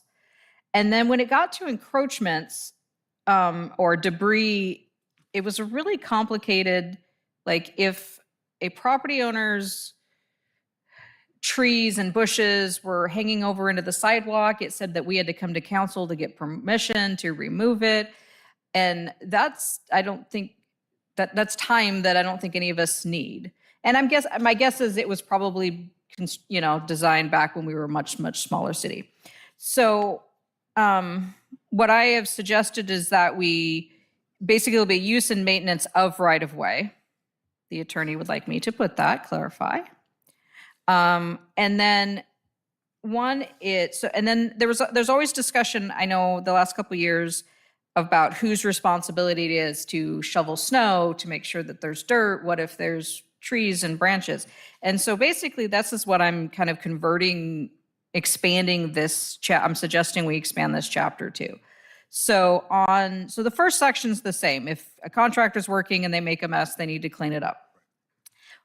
Suggesting to add 1220.025, which says it shall be the duty of the owner or occupant of a budding property to keep the area between the property line and the edge of the pavement, whether improved or unimproved, in good repair at the owner's expense, and to remove or correct any conditions which render any such area unsafe or unfit for use. That's pretty standard in most cities, that you're responsible for your own thing. You want to stop me? You can I stop have a me. question about that. Yep. So we're putting in new sidewalks up on 19th from Milton Way down. Mm-hmm. If those sidewalks for a period of time start to uplift, when I'm reading this, I'm seeing it's the owner's responsibility to fix the uplift in the sidewalk. I guess I would say if it's within if we're putting in the sidewalks and there's a warranty or guarantee, which I'm assuming there is for the person who does the construction, it would fall under that. Because we have sidewalks on the other part of our city that has terrible uplift going on because of trees that were planted that are next to people's properties. And when I read this, it's like, well, property owner, you're responsible for oranging out the uplift or fixing that uplift or whatever the case may be. In Tacoma, I'm responsible for when the tree caused the uplift of my sidewalk. Right. The trees there were not planted by the owners, they were planted by the city. I'm just having a problem with it, 'cause like, where are we drawing the line here where that, hey, property owner, you're responsible to the edge of the pavement? And this is where we're here for a study session. And if you feel like you want to put limits on that, add language that says any damage they cause or trees that they planted caused, happy to add that. That would make it more, I think, palatable and anything that they cause, but I mean, sometimes damage happens to these, sidewalk, curb or gutter from cars hitting them or who knows, whatever the thing is, chipping out and stuff. And now we have, Earthquake? Earthquake? or whatever the case. And now we have homeowners out there, getting patch from Home Depot and patching up a sidewalk edge curb or whatever. I just don't think it's reasonable to have that in ordinance like that. So put a qualified fire in there? There it is. Some type of something that was. Councilmember Cedar? So my big point in here, as it often is like this is a really risky area for liability. And if we take on the liability to say that, hey, the city's going to be responsible for solving uplift, then the second someone trips, we're going to have a, many hundreds of $1,000s lawsuit that we'll be paying out. Like it's the case law is crystal clear. Whoever's responsibility is pays. It's that simple. Whereas WashDOT pays out millions of dollars a year for these things, for their stretches, we don't have that kind of funding. And I think we just need to be really careful. So my whole thing here that I wanted to raise with you was whatever changes we're making, particularly the elimination of 1212, which appears to me like it was written by a lawyer to be very careful about this type of liability. I just want to make sure our legal advisors are saying, yeah, this is fine, and this draws a line that's reasonable that might be the line somewhere closer to the owner's not responsible for repairs, but that's also not exposing us to kind of this delta where lawsuits can exist and do exist. So That's my fear. But in return, we're putting the liability on the homeowner. Yeah. Who have insurance through their homeowner policies. And so now we need to keep track of what sidewalks were put in by a development, what sidewalks were put in by the city, what sidewalks, I mean. I hear you, and it's not great, but it's a really hard area for a city to assume liability. And I think we just need to tread cautiously to sweeping changes, or to moving the liability line from where it currently is. Because honestly, I don't know. I don't know if we've ever been sued or if this has been thought about and they said this is the right line. Maybe it needs to be moved, but I'm very aware that large cities do put it on the property owner because that's the thing that makes sense for a large city. Because we obviously can't drive around the city and fix problems every single day, and that's what's required. Is that you basically have a constant state of vigilance for anything you're required to maintain. And the second it fails, you're then responsible for any accident that may occur. And it's just a terrible posture. Really bad law, in my opinion, but that doesn't matter. That's the state of the law. And so I don't know. This isn't my expertise, but I did work in this area for a while, and I had helped the state pay out a lot of money in this area. So I just want to tread cautiously. Councilmember Schrader? Why wouldn't the legislature take care of this by writing the law to limit the liability? Well, it's a great question for your legislator, but I think that the answer is someone's got to pay for an injury, and we don't have any safety nets other than the municipalities. Well, I just think it's unreasonable to put that cost onto the citizen when we put the curb in, we put the sidewalk in. I don't think that's fair to the homeowner to expect them to take on that liability either. Didn't you write it so that if it's stuff that we've put in, we're talking about like No, areas that we didn't? So the idea being, so first of all, real quick, on the 1212 that we're recommending removing, if you read it, it actually says whenever the council feels that sidewalks need to be built, they shall make the property owners pay for it. We felt that that wasn't something the council would ever do, that if we're putting it in, we're going to put it in. So that's the majority of what's being taken out of 1212. So the idea was that if we put in sidewalk, which is a benefit to property owners and the residents, like I was asking Public Works Director Matt, and it sounds like usually if we hire someone to do it, then it's guaranteed for about a year. So after that, under the proposal, it would then, yes, if something went, and usually that means that either they planted a tree or they're driving over it with their vehicles or something, it gets damaged or they would need to replace it. Some of the thing, I mean, again, the liability is a challenge either way, but if it's not a sidewalk and somebody trips and falls over a root, I would assume it would be the adjacent property owner. I mean, it's not going to change whether they're sidewalks or not with the liability. The idea being that our expectation is if everybody some of the thinking is if everyone takes care of their section, then that spreads it over all of the residents and all of the properties. Councilmember White? I think the issue of liability brings up an issue that I don't think any of our residents are thinking about. Installing sidewalks is very popular. I don't know how popular they would remain if people were informed that they are now liable for all repairs and they have 100% liability for anyone that is injured on this sidewalk that the city is putting in. I would imagine, I'm speaking for myself, I don't want that liability, and I can live with the dirt that's between my driveway and the street if I don't have to take on that liability.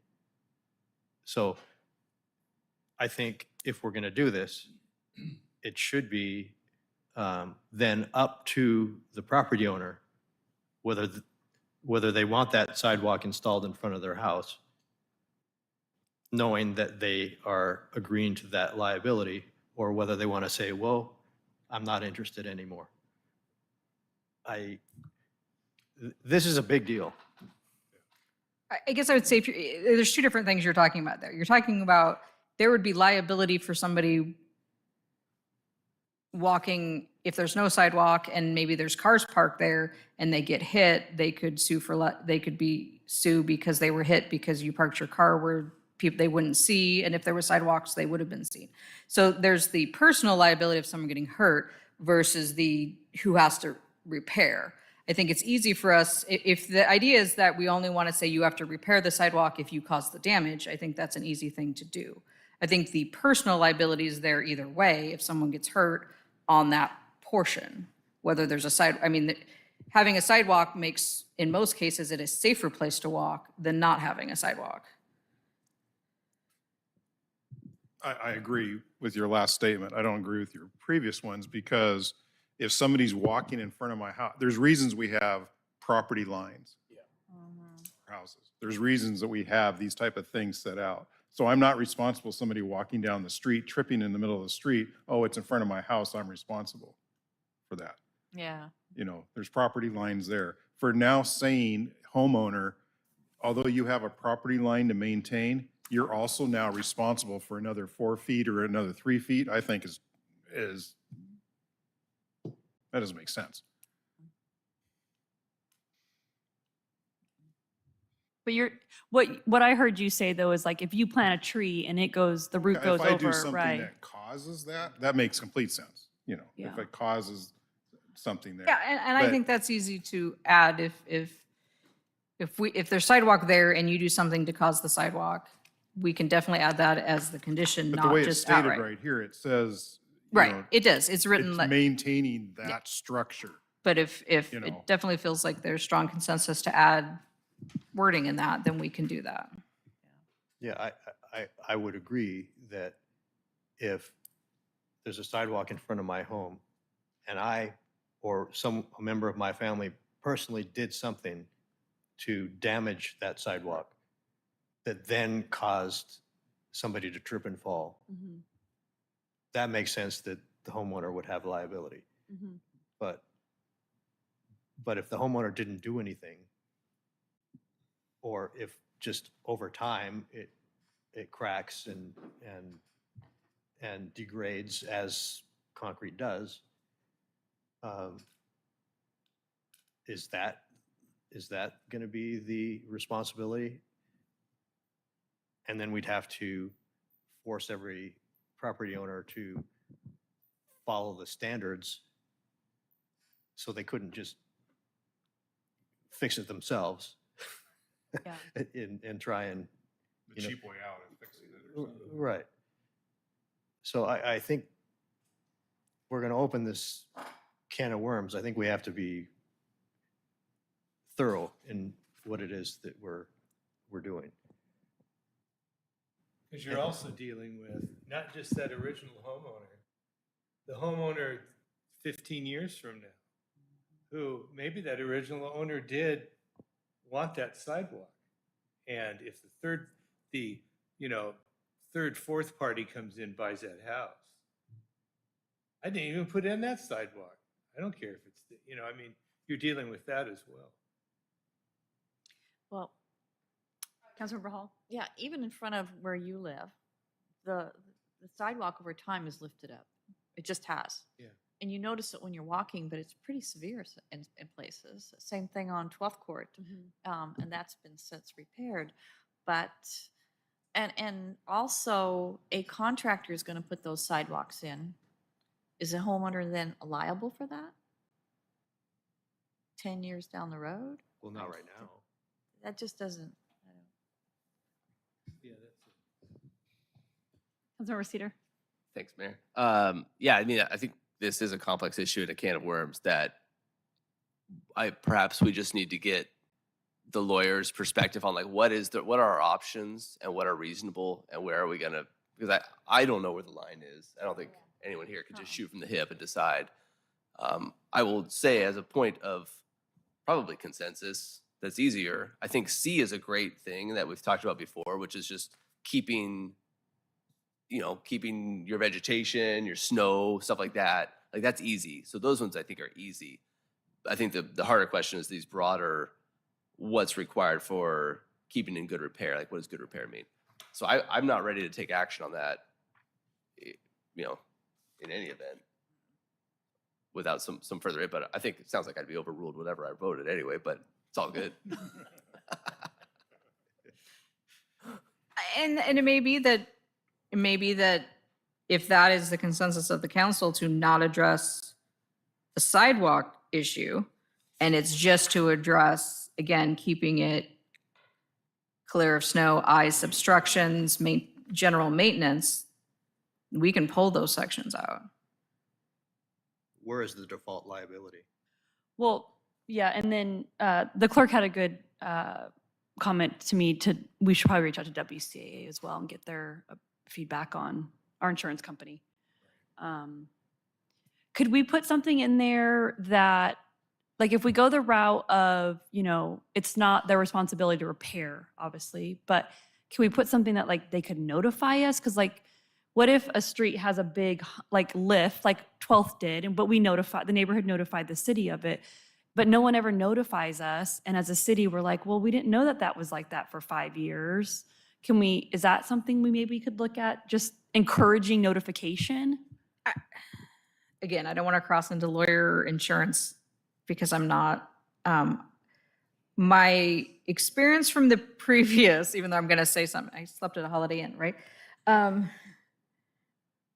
I think if we don't know, it gives us some sense of protection. But once we are aware of it, and if we don't do anything, then that does put it in a liability.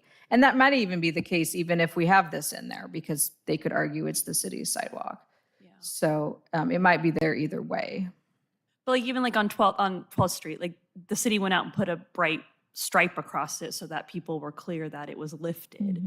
If you didn't see the stripe, I'm not sure what to do. Yeah. But I'm definitely happy to talk more with our attorney. okay. And it definitely makes sense to reach out to our insurance. And it may be that maybe we don't want that in there. Maybe we just want you have to keep general maintenance, but we'll see. And I can double check what other cities do, Did you have your hand up? more Someone specifically. had their hand up over here. Mayor Pro Tem. Yeah, it was, if you go to on 24, paragraph D, you have to keep twice. first Okay. line. And then in paragraph F, except for landscaping, no person shall construct Yeah.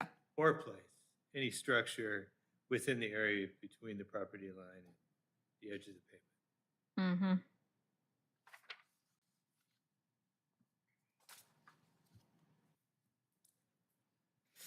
It's like you proofread before. No.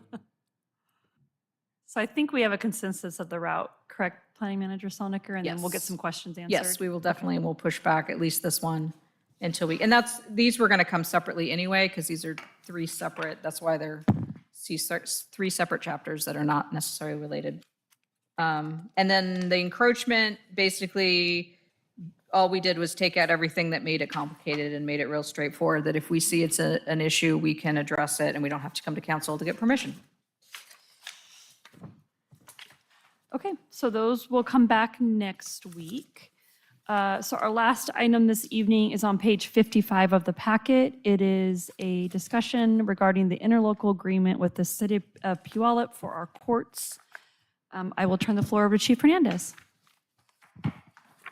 Good evening, council, distinguished guests. This is for discussion. This is to renew our Puyallup City agreement with the addition of photo enforcement infractions being added. So other than on page 57, line 4, section 1, it added photo enforcement infractions. Other than that, everything has pretty much stayed the same since the last agreement that we've had with them for a number of years. And then call to you, page 61, section 6.1, that is the proposed amount to start billing in 2025. That is a difference of $130,000, and 88% of the increase is $124,100 for an addition to have a court clerk to be able to process our photo enforcement infractions. The prosecutor also has a built-in raise of $24,000, going from $78,000 to $102,000. So this is for the council to discuss. And by the way, this has been reviewed twice by our legal team and twice by the Puyallup legal team, because there's been some back and forth for clarification in some of the contract language. But in the end, there was minimal changes. The other thing is I've checked against the fees. If you look on page 61 again, and you look at 6.22 jury trials, 475, that amount is the same. 6.2.3 appeals, that's the same. And actually in 6.2.1, as it's currently written, they actually went from 425 or 475 down to 425. So as far as the agreement, not a lot. And then I get the question of, well, what happens if we want to stop using contract services? Page 64, section 10, there's a 180-day calendar day termination notice to either party to terminate the agreement. Originally, Puyallup had asked for 365, and we were able to keep that at 180 calendar days, mostly because they are increasing by one staff member to be able to process our photo infractions. Any questions? Councilmember Strader. What did it cost us to add for the photo cameras? To the contract? Yeah. $130,000. But there also is a separate agreement with the judge, because the judge has also done an analysis of what her time commitment would be for the photo infractions. And her increase would go up $50,000 because she would go from 1 a week to pretty much 5 days a week. And based on a worked document that she provided, she justified the increase. And then also because she is working more, we're then bound to pay benefits and retirement for her as well. Okay. So if we were to round up plus or minus, I put it at $253,000. Okay. So this cost was not presented to us when you came to us with these photo cameras. So how are we going to pay for that? Well, based on my running, as you can see, I have all these numbers and spreadsheets over here, and I've been calculating on my crystal ball, because when the presentation was originally done, there was a bunch of conversations about, okay, if you get infractions, say 144 infractions a day, they do an officer review in the morning, and 5% of those, then that drops down to 137. And then if you do an initial reduction because people's behavior starts to change and that drops down to 70%, you go from 137 to 41 infractions. And then if you look at the continued slope that they talked about and you do another 70%, then you reduce the 41 down to 12. And then the estimated number for that per month is 167. And then if you do an estimation per year, that breaks down to 4,494 infractions a year. And then if we do it down, I penciled it out that the rough number that I'm getting is it looks like in the end, estimated per year after all the reductions and bounces and reviews and all that things, that the estimated crystal ball here is $358,000 on the red light. And then the other one was 1.2 for $1,240,815. And that's the school infraction in the school zone violations. And then if we bounce it all the way down again in the 5, the 70, 70, 70, it bounces in the speed park zone section. That would be 913,183. So then you have a grand total potentially of $2.5 million. Well, 2.5 and $512 and 2.5 million and $385 roughly.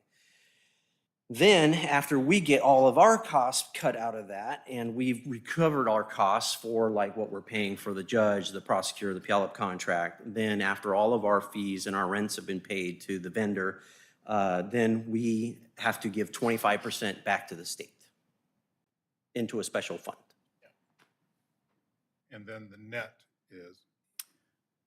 Then that's after, yes, then there would be the net, and that's where we talked about setting up a special account so that council could make sure that those monies were being appropriated on things that they valued, which obviously would be traffic safety, and which is a very large umbrella of either sidewalks, pedestrian improvements, bicycle lanes, those types of things.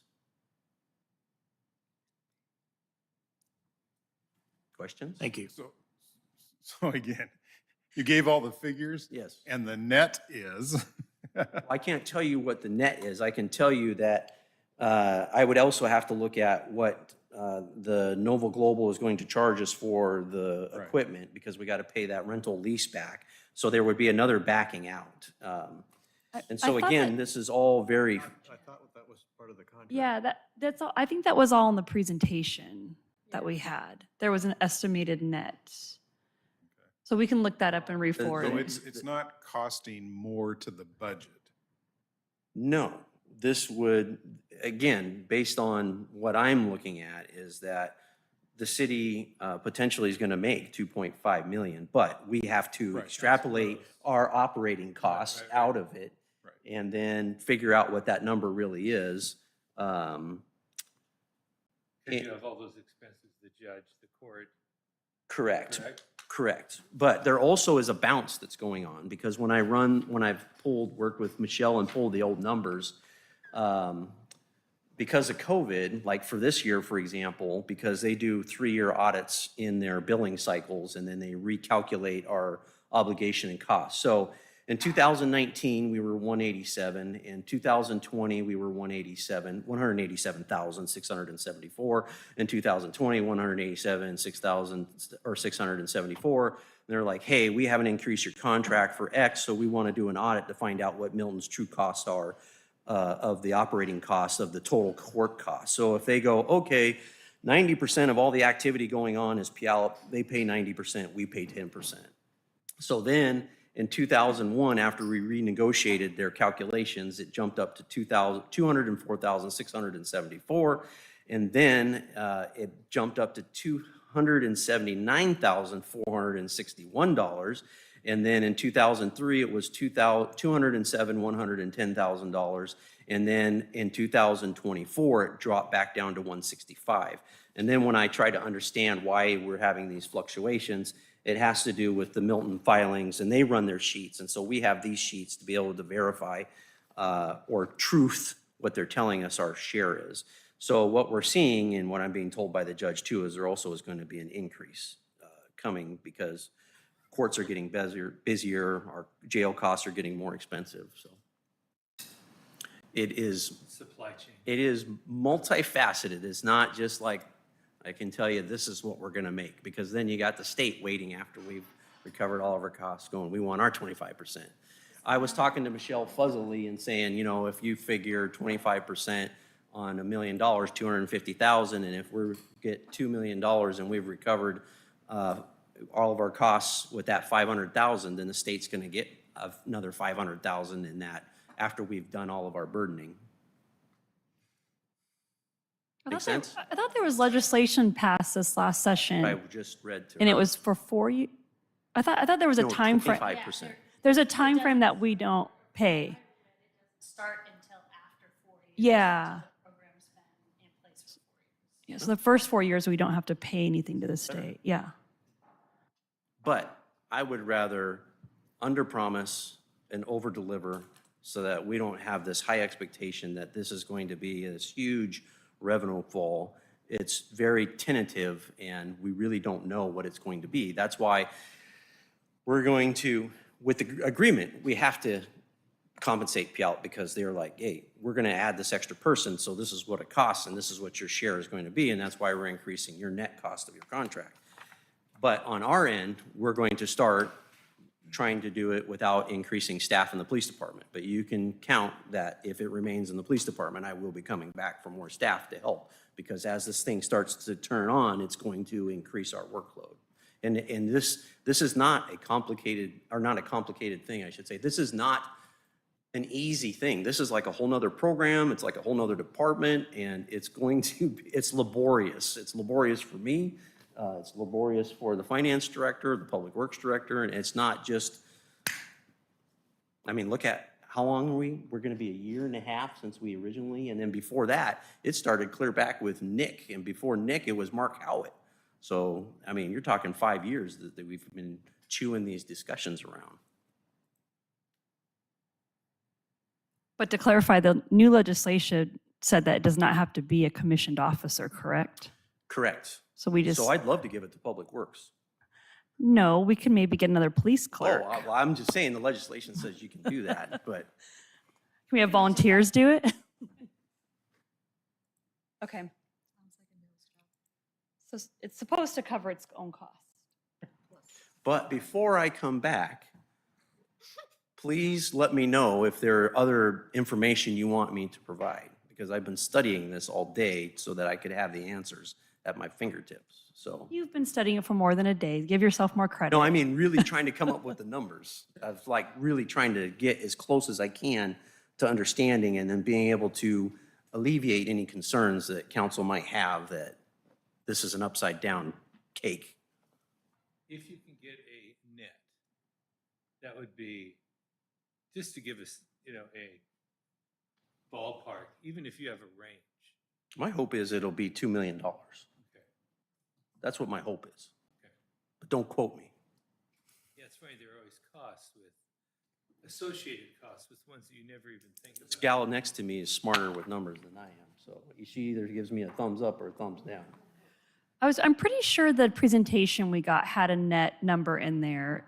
And obviously, we could look at what they were allocating towards court costs, but I swear that was part of the discussion that we I had. mean, I'm working off their sheet, but I'm backing out the judge and the increase in the operating cost to the court.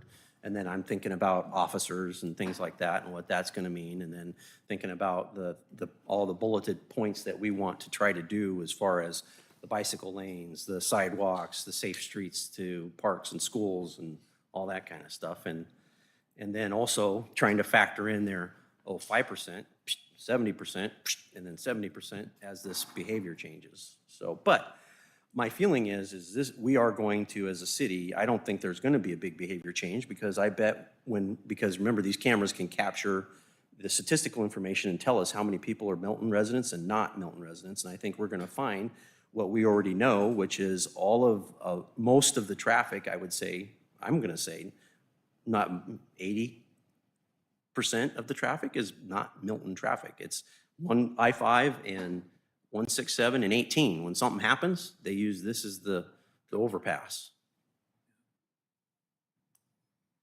So just one last thing I want to note, that this is kind of this is the factor that's holding up us moving forward. So we've had to put the installation on hold while we negotiated this contract. So as Chief said, if you have any concerns, come to him over the next week, because we really don't want to draw this out, because we need to get moving if we're going to continue to do this. There's still a back office build that's got to happen on Puyallup. And Puyallup has said, we're not building the back office until we get an agreement in place, because that's time and money.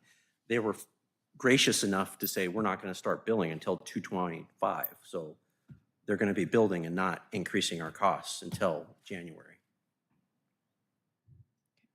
Councilmember Schrader? Well, I'd like to see the language for the guidelines, for the policies for this, that will regulate what constitutes a stop and a non-stop, how, all of those details. Where's that language? And are we working on that? Or are we going to get that after the contract goes through? That's just, I believe we have been working on it with the company that does it. It's not a policy that council sets forth.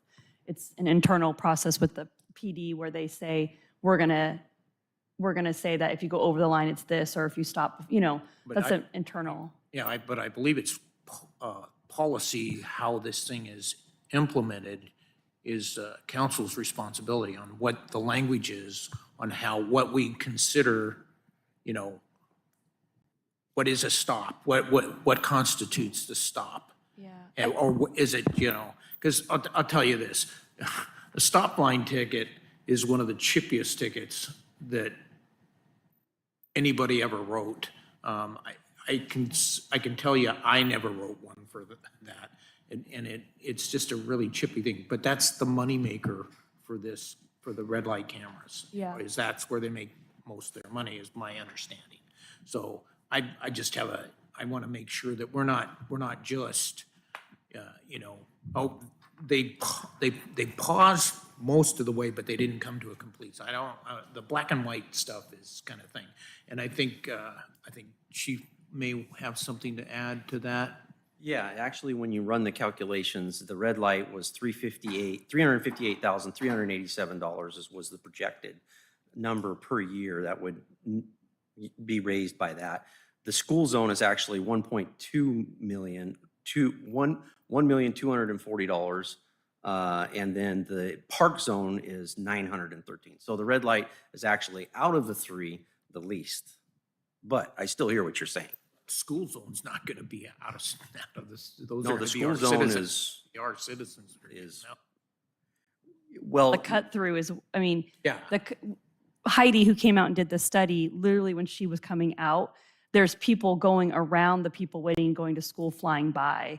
So a lot of it is those cut through people. But back to your comment, I'm not under any understanding in any of our conversations that our policy has to be approved by council. It's a law it's rule that's created by the PD. Right, I will share with you that we did discuss a very strict, if you don't stop at the stop line, it's a violation, because the biggest concern is that corner on 28th.